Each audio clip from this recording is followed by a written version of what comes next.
So good morning, all you people out there. Hope you're feeling bright-eyed and bushy-tailed on this dismal Wednesday.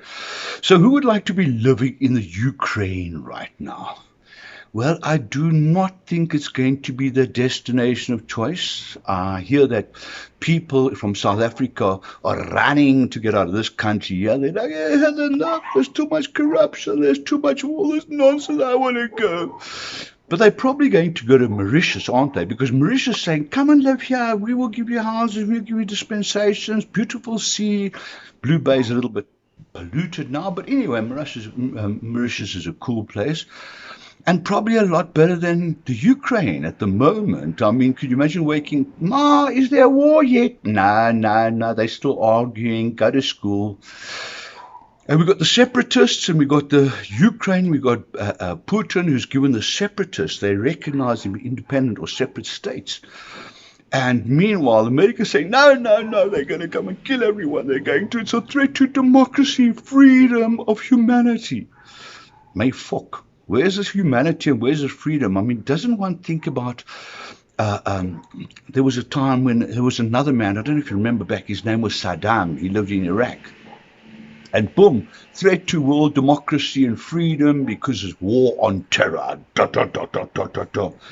Terror, so someone breaking into people's houses, body searching them and strip searching them and then telling them, we bring you freedom. That's not terror. No, it's not terror, man. That's just interrogation. That's fighting for democracy and fighting for freedom and all this thing. So what does NATO and America do with all this freedom? They get these big guns, boom, and they put them on the border of Russia and China, looking out. Because they are going to save the world from the evil scourge of the hammer and the sickle. But when the hammer and sickle got pissed off a couple of years ago, I mean it was in old Kennedy's time, and the Bay of Pigs, remember Cuba? And they wanted to go and put missiles on Cuba. No, threat of our safety, we are all going to die. And then they went and they were going to sort it out, and they went and they fucked it up. But anyway.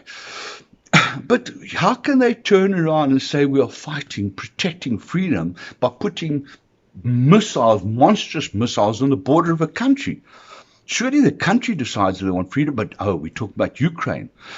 No fact that Ukraine has like about a monstrous, I think it's 2 or 5% of world's reserves of natural petroleum gas. And it's probably coming through there into Europe. So, I mean, they got all this research and also it's got nothing to do with it that they've got some of the world's largest supplies of iron and titanium and other non-metallic raw materials. So they're quite a country with a lot of stuff that a lot of countries need. But America, as the bastion of peace and freedom all over the world, they were not to blame for Korea, for Vietnam, Cambodia, half of the world in South America, half of Africa. No. This freedom and democracy that they're bringing is amazing. I mean, people don't really enjoy it because half of them are dead and the rest just leave the place. I remember Iraq? Iraq goes up to boom, gets bombed to pieces. What happens to the Arabs? They all left. They went to Europe. They're living in Europe now. So all of you European people are now sitting and saying, where did all these Arabs come from? Same with Gaddafi. They're going to free up. So what do? They go to Libya. They fuck the country up, desert it, get their contractors to come and fix it, make a fortune out of it, and save the country. From what exactly? Cockroaches?